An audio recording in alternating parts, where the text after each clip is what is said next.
Assalamualaikum warahmatullahi wabarakatuh. Perkenalkan, nama saya Vina Ilia Rahman dengan NIM 23031045 dari Prodi Pendidikan Biologi sesi 0161. Baik, di video kali ini saya akan menampilkan dan membahas materi tentang konsep dasar, proses, dan ruang lingkup administrasi pendidikan. Yang pertama itu konsep dasar administrasi pendidikan. Administrasi adalah suatu kegiatan yang melibatkan sumber daya manusia. Jika dikaitkan dengan pendidikan, maka administrasi pendidikan merupakan kegiatan yang dinyatakan untuk mengoptimalkan efektivitas dan efisien pencapaian tujuan pendidikan melalui pemanfaatan berbagai sumber daya manusia, kurikulum, dan fasilitas.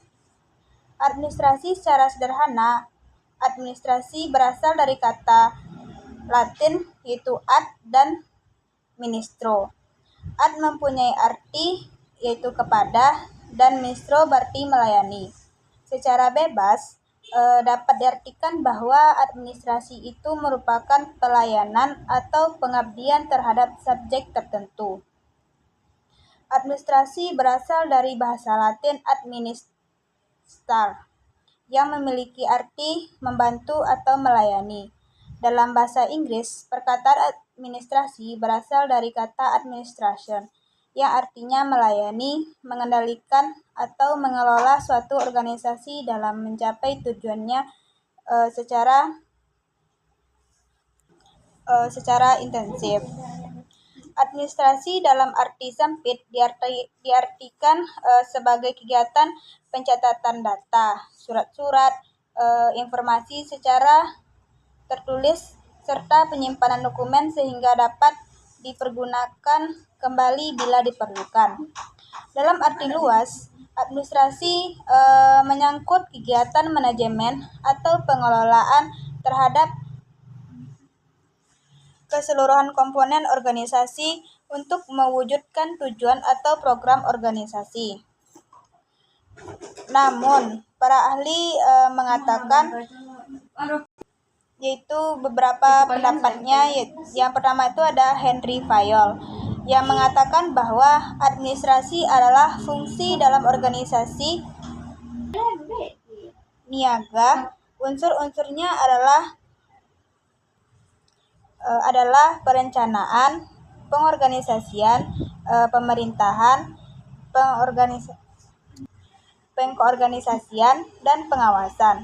Yang kedua itu menurut Orwaited yang menyatakan bahwa administrasi usaha yang luas mencakup segala bidang untuk memimpin, mengusahakan, mengatur kegiatan kerja sama manusia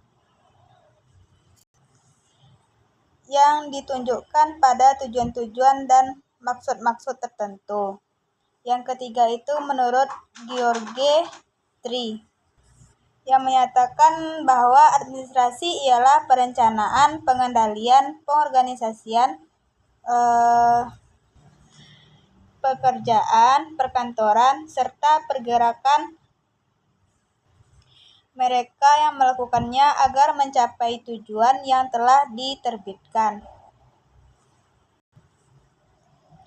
Administrasi pendidikan dapat diartikan sebagai keseluruhan proses bekerja sama dengan memanfaatkan namun sumber daya dan yang tersedia dan dibutuhkan untuk mencapai tujuan pendidikan yang telah diterapkan secara efektif dan efisien. Administrasi pendidikan pada dasarnya merupakan administrasi dalam pengelola, mengatur, dan mengalokasikan sumber daya yang didapatkan dalam dunia pendidikan. Tujuan administrasi pendidikan adalah agar semua pendidikan yang mendukung harapannya tujuan pendidikan. Secara umum, tujuan administrasi pendidikan di Indonesia yang dilaksanakan di sekolah juga bersumber dari tujuan pendidikan nasional. Yang selanjutnya itu tentang fungsi dan proses administrasi. Baik, fungsi dari administrasi pendidikan itu juga memiliki beberapa fungsi. Yang pertama yaitu perencanaan, di mana perencanaan itu yaitu mempersiapkan rencana strategis dan program pendidikan sesuai dengan standar nasional atau internasional, serta mengacu pada visi dan misi negara keseluruhan Republik Indonesia. Yang kedua itu ada organisasi. Fungsi dari organisasi itu yaitu membentuk struktur organisasi yang efektif dan efisien untuk mencapai tujuan pendidikan, termasuk peningkatan kolaborasi antara badan pendidikan dan kolaborasi pemerintah daerah. Yang ketiga itu ada koordinasi. Yang tujuan dari koordinasi itu yaitu menjadikan alat untuk mengkoordinasikan aktivitas antar muka dan instrumen serta mengoptimalkan sumber daya manusia, fisik, dan finansial. Yang keempat itu ada arahan. Arahan ini memberi petunjuk dan panduan bagi para pegawai dan guru serta mengidentifikasi potensi